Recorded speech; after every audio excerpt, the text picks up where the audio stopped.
What's up, you rebel-minded freaks? This is where we question everything and provoke the normality of the world, all in an effort to face ourselves and become better humans. That's what it takes to be rebel-minded. You in? Let's do this.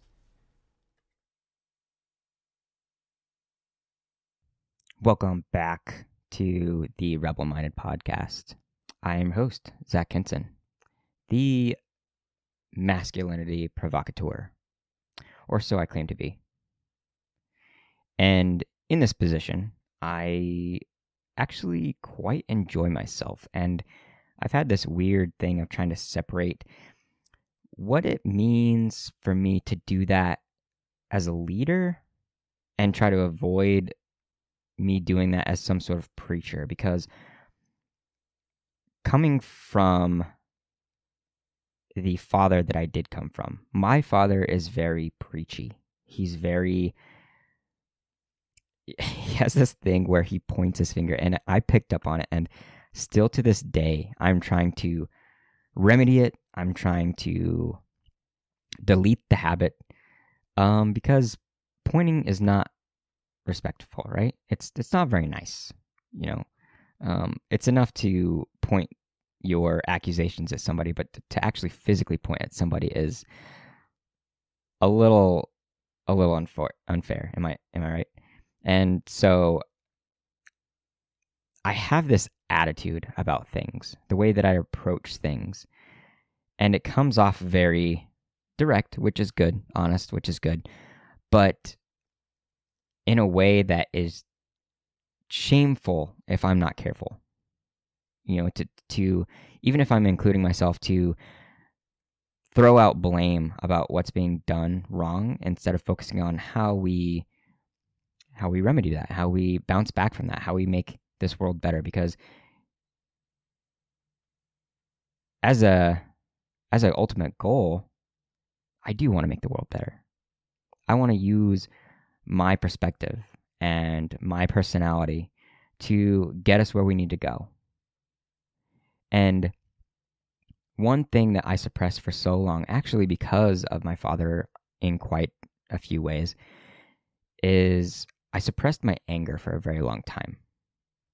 And I did it in an effort to not become my father. And that's what we're going to talk about today, is being angry on purpose, seeing the positive angle of anger, and how to actually stop the negative angle of anger and use it for good, and to know the difference between the two, and where we can separate our aggression, and that being the gateway to worst actual acts that we perform in this world. So this is anger on purpose. Anger. That one thing that makes so many of us men feel powerful, whether we love it or hate it. And there's this sense of overwhelm that bleeds out all sense of time and place and tunnels rage into its heightened moments. But there is something here that doesn't fit right. Something that has never settled with me personally very well. It's not often that anger ever lives alone in these moments. For most of us, our anger leads down a super slippery slope into aggression. And from aggression, we start dehumanizing and taking actions that originally stemmed from a basic, real, potentially healthy emotion. And here is where it starts to kind of create a mess, this anger and aggression. Answer me this. Do we as a society condone or support murder, rape, abuse or assault, any sort of domestic violence? If you say yes, then get the fuck out. But we're not friends anymore. But what I'm saying is that all of this is started from aggression. And from aggression, usually an initial emotion of anger. The biggest emotion that has been accepted for men to convey by society. And even in this anger, we can be covering up something that is actually there that wants to get out, and we're not allowing it to. Psychology Today, an article I found called Men and Anger, says psychotherapists like to reduce the complexity of human emotional experience to 4 categories typically: mad, sad, glad, or scared. And of the 4, mad is the emotion that men are most familiar and most comfortable with. Ask most men how they feel, and you are likely to get a puzzled expression, unless, of course, they are angry, in which case they are often quite clear about how they feel. To continue, I can't blame men for doing it wrong. Blaming other men would also be blaming myself for those mistakes. But I can hold men accountable, and I think that's my job. Accountable for seeing that our aggression and actions are harmful, for the reactive, more simple decision to let anger and aggression control us, and accountable for not taking any actions to become better. Early stages set in adolescence give off an essence of winning as the manliest of things. Winning in sports, fights, grades, relational prowess. Action comes as an easy way to feel our pride, to attain feelings of control, and to define our manliness. And as such, this becomes the superior way of being and breeds an avoidance of all other necessary emotions. The problem? Most of us were never taught what anger was beyond its simple definition, or any emotions for that matter. Emotional Intelligence 101 wasn't a class when I was 12 either. We were never taught there is such a thing as healthy anger, and that we have to feel and be patient with all of our emotions in order to be actually healthy men. And because as little boys, we were shamed for quote-unquote feminine emotions. The emotional energy from those that were suppressed most likely get fueled into whatever emotions are left. A funneling of misunderstood feelings into so few outlets, anger being one of them. And I had my own bouts with emotions and figuring out what I was quote-unquote allowed to express or feel. And let me make a note here. You should never be cornered into what is allowed for you to feel. Our emotions strike for very real reasons. It's our minds and bodies telling us something. It's how we act out of those emotions or hold them against ourselves that it can become an issue. You are allowed, both as men and women, to feel anger, sadness, guilt, remorse, joy, happiness, shame, pride, love, pain, envy, doubt, fear, horror, desire. But in my own life, I did something that was a little bit more outside of the norm. I suppressed my anger, and I didn't like it. I feared anger, and that fear and dislike came from my own father figures that intimidated and controlled me with their anger, and with that anger, their aggression. With that aggression, physical and emotional pain to me. So I vowed to cap my anger, and I didn't want anyone else to feel the way I had in the presence of it. So I left it up to myself to make sure that I never expressed it. Here's where shit gets tricky though, is suppressing my anger actually did me a big disservice. Suppressing any emotion will be a disservice to you because they were meant to be out. There is nothing natural about suppressing our emotions. It would be like setting off a firecracker in your closed hand. It'll probably leave you handicapped. And if you had just let your hand stay open, you'd probably have some initial pain, but you'd still have your hand. The firecrackers will be there regardless, aka the emotions. And something outside of you will light it whenever you want it to or not, aka a trigger. The outcome depends on you closing your hand or not. It's a pretty fucking obvious decision when it comes to keeping an appendage, isn't it? Remember, emotional energy has to go somewhere. And the more we disallow its expression, the messier it comes out later.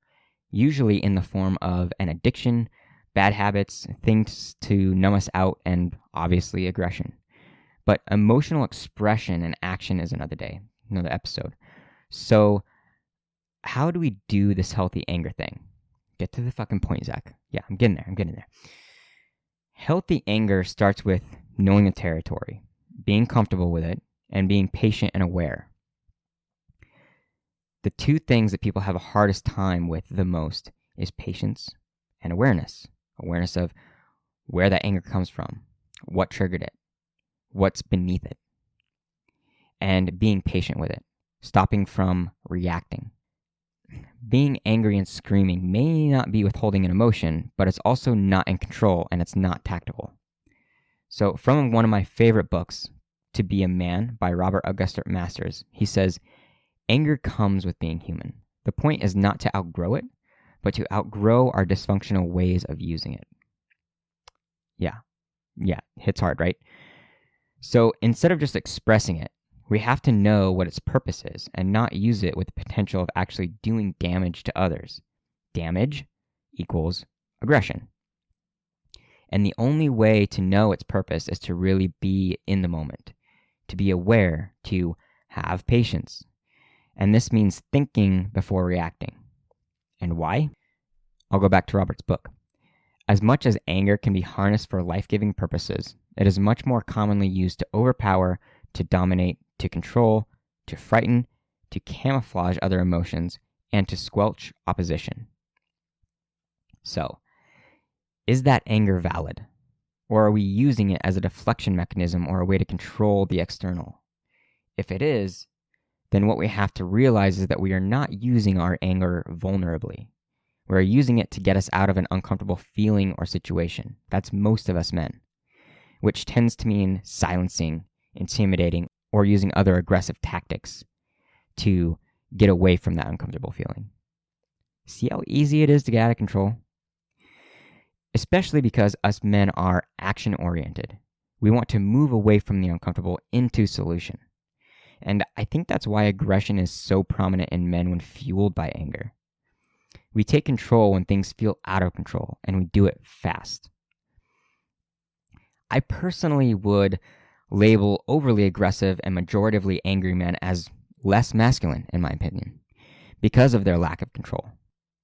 Part of masculinity is our control. To be masculine means far more than the status of a man and his success. It also has to do with his control of his masculine and his feminine, to know his balance, to know intuitively where he should be for himself and his partner and his community, and his willingness to listen, learn, and grow where he is weak, and be humbled by that. It means not being afraid of or ashamed of love, passion, expressing himself genuinely despite what others may say about him. And that's control. That's masculine. We are victims to our anger when we don't give it resistance, when we are reactive instead of responsive. And I'm not saying it's easy. Nothing in life is easy. Not any of the good stuff anyway. Because emotions come on very quickly. Reactive is letting the emotion guide you or take control of you. Responsive is catching yourself from acting until you've had time to process your emotion first. You in control. Simple solution, difficult task. All of this to create a healthy version of anger. Fuck, right? So to create a healthy anger, we must pay attention to what it's doing. So it cannot be directed at another person. It can't blame, because that's aggressive. Remedy this by saying, I feel angry because, not you make me angry because. It also cannot be used to silence or intimidate. You can be loud, but don't use malice. Again, it cannot be used to try to deteriorate, dissolve, or eliminate another person or issue. Anger is vulnerable in its healthy form, and it creates a clarity and deepening of an issue. It expresses the hurt, the pain, the confusion, along with your anger, without blaming or shaming somebody else. Society has exacerbated the problem by approving anger in men without expressing the health of it. Biological tendencies or not, suppressing of quote-unquote less attractive male emotions and approval of anger only without education and practice of them has led to a world of overly aggressive men, paving the way for labels of what men quote-unquote are and breeding contentment for raw, uncompassionate behaviors. This idea that only the emotions that condone masculinity are the way to be great men all in an order to be attractive to women and to keep from being shamed and exiled by other men. I repeat, we cannot ignore our feminine. You have it whether you like it or not. And the healthier version of you will be accepting of that. When it comes to aggression, it may not need to be diminished, but maybe just dismantled from its perch as the approved method to handle all of our situations. Aggression is a part of the masculine, and it's got its purpose. For real life survival situations, aggression keeps us alive. What would winning a war look like without aggression? Fighting to save your family from an assailant, aggression and competition. But we need to give it power where it's due and take away its power when it tries to completely blanket love and emotions of others and other people in general. Just like anger, it potentially has its place, but it's a very small one. It's meant for a very specific amount of things. Aggression for survival may be its only real place, and that's where we need to keep it. To summarize, know that there is a difference between anger and aggression, and they can be separate. They can both be used in healthy manners, but because of their close relation and because of the unfair definition of what anger is today by society, they're easily confused and held in the same hand in so many situations, and it's hurting so many of us. It's accepted that way. But if we don't do this work, if we don't define anger and aggression, if we can't learn to separate them and use anger for connection and not destruction, it will continue to be the gateway to so many things that we are hurt by in this world. We can stop so many things as men by becoming healthier versions of ourselves, and that includes our anger. Don't dismiss it, accept it, learn from it, and embrace it. Remember, anger is a healthy, passionate emotion. We are meant to express anger as intensely as we do our love. That doesn't mean it has to be as often. Believe it or not, we can become closer with anger. We can love harder, understand more, respect more deeply. This is what Robert says in his book. Anger protects boundaries, aggression disregards and disrespects them, and violence trashes them completely. So, an easy way to keep anger from bleeding into aggression. This is what I suggest. 1. Stay aware. Stay present. Stay in control. 2. Let anger fill your space. Make sure you feel it. Make sure that you're in the moment genuinely with it, but do not direct it at a person. 3. Don't use anger to prove yourself. That is a power issue. It's not about control. It's about understanding. 4. Aggression is dehumanizing, intimidating, and objectifying. You can't be aggressive if you have compassion for the person on the other end of your anger. So practice the compassion. 5. Make anger a conversation, not a dictation. You're not here to rule.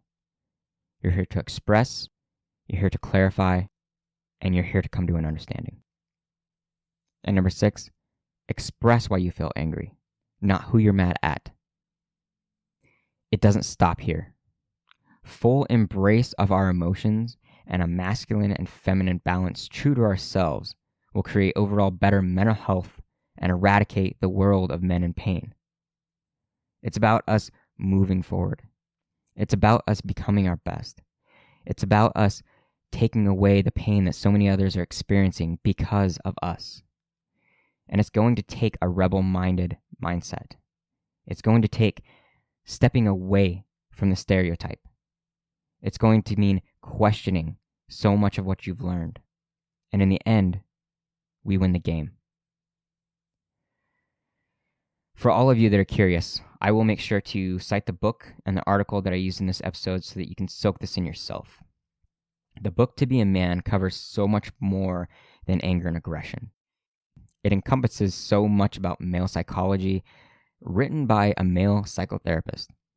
It will be a book that I refer back to again and again for my own life, and I hope it does the same for you. Until next time, my loves, stay strong and stay rebel-minded. All right, guys. If you're here, then you have some sort of connection or curiosity of what goes on. So from the bottom of my little hamster heart, thank you. Even through a mic, that's what we call connection. And my life always gets better and more clear with all the souls that I get to connect with. If you like what you're hearing, or you want to share your story with me and the podcast, which I would absolutely love, write in. Send me an email or send me a text. You can contact me through IG as Creed Soldier or email me at zachary@chaoscreed.com. That's ZACKARY at KHAOSKREED.com. And of course, if you're up to the challenge and curious about really speeding up your self-development and your potential and getting committed to bettering yourself, send me a notification with Getting Rebel-Minded in the title. Even if all you need is that confidential space to talk, I'm here to give that to you. Share, like, and follow the podcast if it means something to you. Then you'll know when every new episode and interview has been published. I've always got more good things coming. This is the Creed Soldier.